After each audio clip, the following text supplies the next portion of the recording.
Presidente, fico muito feliz aqui da aprovação do requerimento do deputado Éder Mauro de convocar o ministro da Justiça para vir a essa casa aqui prestar esclarecimentos, porque, o que parece, nós estamos diante de uma cortina de fumaça, senhor presidente, em que tentam desviar o foco, né, do Janja Palusa, de isenções tributárias para youtubers e artistas que apoiam a esquerda, dentre outros fatos, para tentar vender para os líderes do G20 que o Brasil tem um risco à sua democracia. E para isso estão colocando gente na cadeia.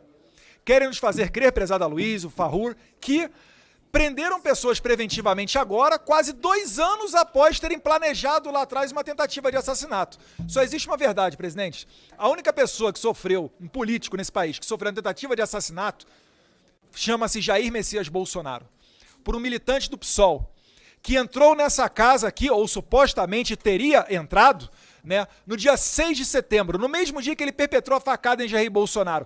Essa informação não vaza. Correr atrás das imagens das câmeras aqui de Brasília para ver o que aconteceu esse dia, ou para ver o que aconteceu no 8 de janeiro, não vaza. Pegar o celular do advogado de Bolsonaro, Frederico Assef, pegaram até a noite. E os advogados do Adélio. 7 de setembro, no dia seguinte após a facada, Osmar Terra, estavam todos de prontidão, 4 advogados. Um deles foi no seu jatinho particular, num feriadão, né, num feriado prolongado, se não me engano, caiu até numa sexta-feira, 7 de setembro. Será que eles estavam previamente arquitetados para defender o Adélio Bispo? E agora, eu pergunto, além de Adélio, quem mais foi preso? Ele viajou para Santa Catarina, fez um curso de tiro no mesmo clube de tiro onde estaria Carlos Bolsonaro naquele dia, coincidentemente não estava, talvez até tivesse uma informação privilegiada, sabendo que o Carlos Bolsonaro ia fazer um curso de tiro naquele final de semana em Santa Catarina. 2 laptops, cartão de crédito internacional, a dona da pensão morreu dias depois do fato vir à tona, daquela facada em Bolsonaro, e isso a Polícia Federal não investiga. Pior, o delegado presidente dos inquéritos, prezado Alan Garcês, passou a ser o diretor de inteligência da Polícia Federal, Aloysio Mendes. Que marmelada, prezado Alden, prezado Sanderson, que é da Polícia Federal também. E agora, sabe o que vai acontecer? Sabe para onde é que ele vai, por favor? Agora que o Trump foi eleito lá nos Estados Unidos, prezado Caveira, ele está indo para Londres, ser adido militar da Polícia Federal em Londres. Londres que recentemente teve uma eleição e está dominado pela esquerda. Lá estão botando gente até que tuita na cadeia a rodo, né, a torta e a direita. E eu pergunto, querem nos fazer crer agora que pegaram, né, 4 generais, um outro colega da Polícia Federal, botaram preso, quando a gente sabe que prisão preventiva é uma medida extrema, de urgência, só para quem está atrapalhando a investigação ou com risco de fuga.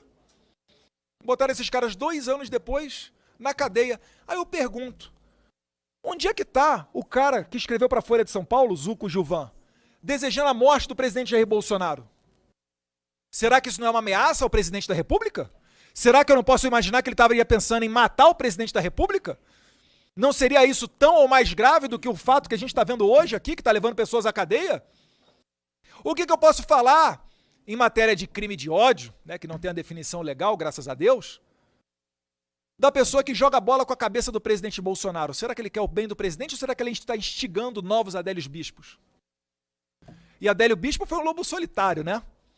Agora, ministra Simone Tebet, com toda a sua excelência criminal e policial, sua experiência de vida sensacional na área investigativa, diz que não se trata de lobo solitário.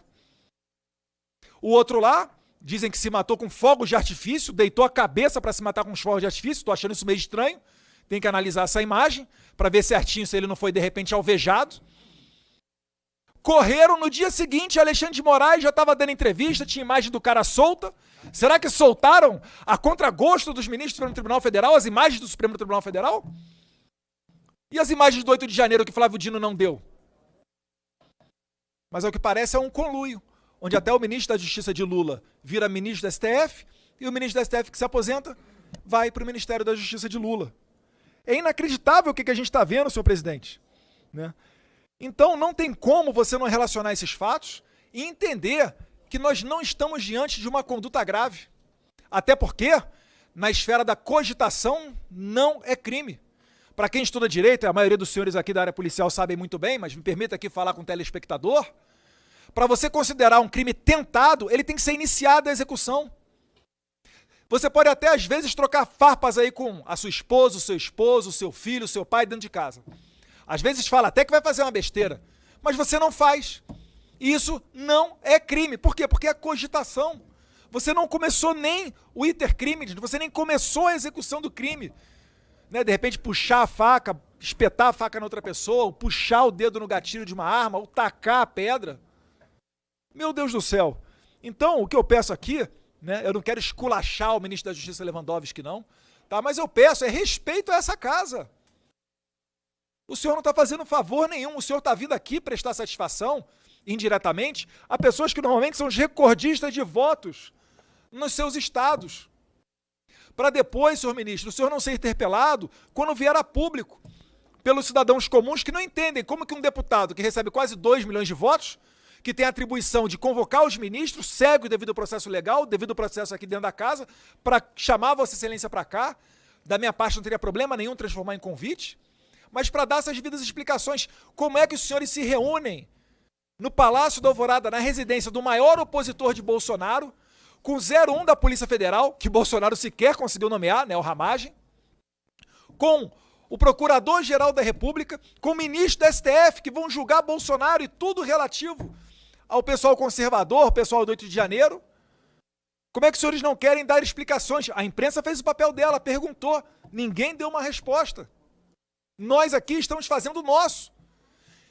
Depois os senhores vão ter desculpa aqui, não vão ter moral para vir a público e ficar falando democracia, instituições, quando os senhores estão rasgando as instituições, não estão respeitando o plenário dessa casa, essa comissão. Então o que eu peço, senhor ministro, é que coloque a mão na consciência, reveja o posicionamento de Vossa Excelência, tá? Começando agora num papel novo dentro do Ministério da Justiça, mas para vir aqui nessa casa, para prestar esclarecimentos. Eu tenho certeza que Vossa Excelência não deve nada.